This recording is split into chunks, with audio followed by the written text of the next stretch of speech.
What the hell are you doing? Sorry, I'm sorry. We thought you were someone else.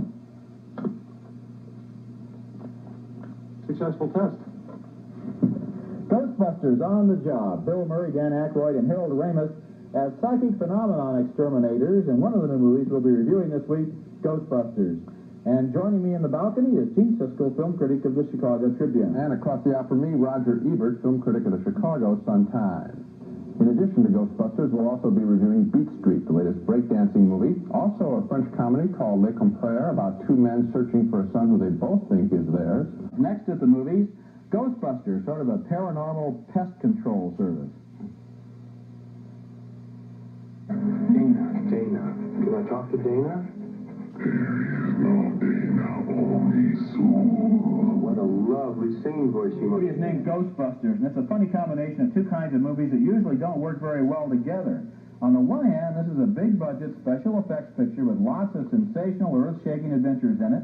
And on the other hand, it's a very funny movie to listen to because of the sly and understated dialogue. The characters in this movie say some very funny things. In this scene, Sigourney Weaver becomes a potential customer for the Ghostbusters when she realizes that her apartment has become inhabited by a strange form of psychic energy that likes its eggs sunny side up.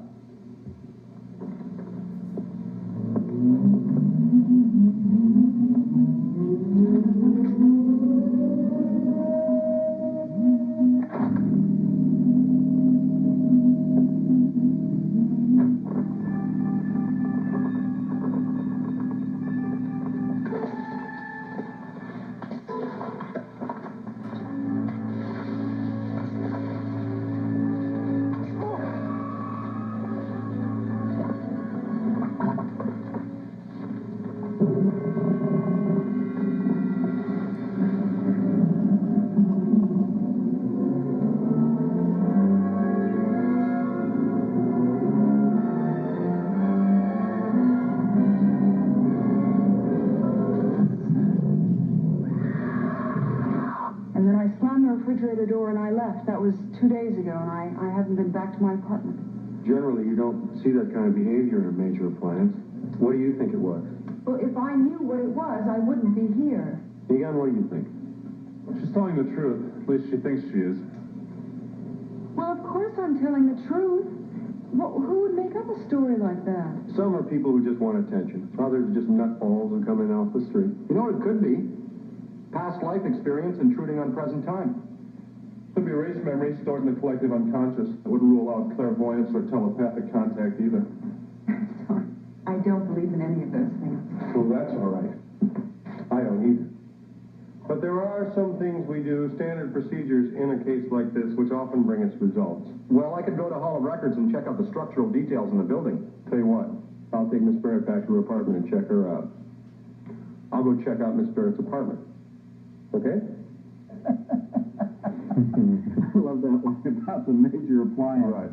The Ghostbusters there were Bill Murray, Dan Aykroyd, and Harold Ramis. And one of the best things about this movie is the low-key, cynical dialogue that they exchange in a scene like that. I love listening to this movie. They sound like a bunch of old college roommates who are all in on the same joke.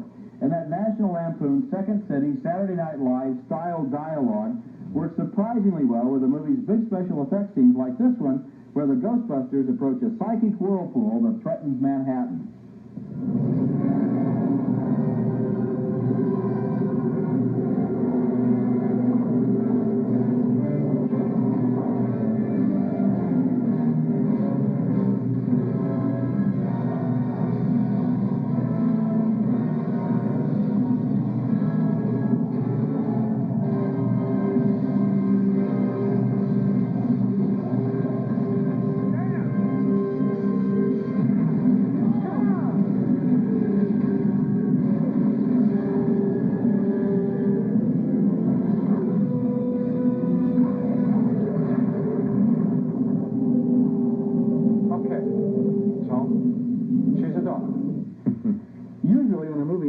Special effects, there's a danger that the characters will look like they're simply standing around posing in front of the special effects. Not in Ghostbusters. This is one of the slyest, wittiest big-budget movies I've seen in a long time, and the climactic scene where Manhattan is threatened by this really unexpected 20-story high monster has one of the funniest single shots I've ever seen. And I would tell you what that shot was, but it would spoil that moment of wonderful surprise, so my lips are sealed. It comes out from another planet, I think, is basically the whole idea. The idea does. I think it's very funny, too, and I think you broke the film right into its two parts, the special effects story and this personal, whimsical dialogue between these guys, particularly led by Bill Murray. I like the second part better than the special effects stuff.